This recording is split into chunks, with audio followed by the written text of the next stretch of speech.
Naitwa Zenaisi Fraterini Shayo, natokea Chanika. Nilipofika hapa Muhimbili nilikuwa na changamoto, nilimeza mswaki wakati na brush meno. Naitwa Dr. Eva Wiso, ni daktari bingwa mbobezi wa magonjwa ya mfumo wa chakula na magonjwa ya ini katika Hospitali ya Taifa ya Muhimbili.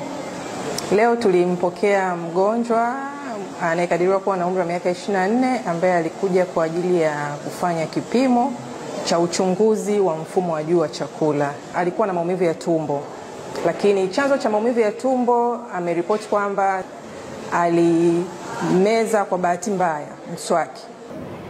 Na brush ulimi, kashangaa mswaki umeshuka. Ile kushuka ukawa umekwama kwenye koo. Siwezi kuomba msaada. Nimeingiza mkono, sijauona, ukawa umekwama tu kwenye koo pale. Kabidi nilazimishe kuumeza ili nipate msaada.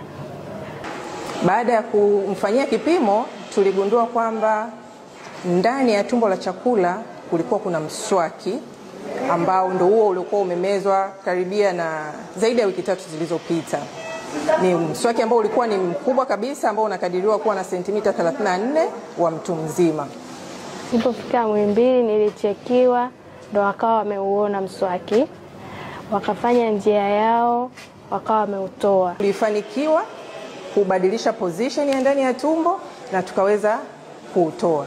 Sasa hivi baada ya kufanyiwa huduma, maumivu yapo japo sio sana kama mwanzo. Napenda kuwashukuru madaktari wote wa Muhimbili na Hospitali ya Taifa kwa huduma yao nzuri, kwa kunisaidia kuokoa maisha yangu na kuwa katika hali hii ya sasa hivi. Maana nilikuwa na msongo wa mawazo sana. Wameweza kunitoa huo mswaki bila kufanya operation. Mpaka sasa hivi najisikia japo maumivu kidogo yapo, ila nashukuru Mungu naendelea vizuri.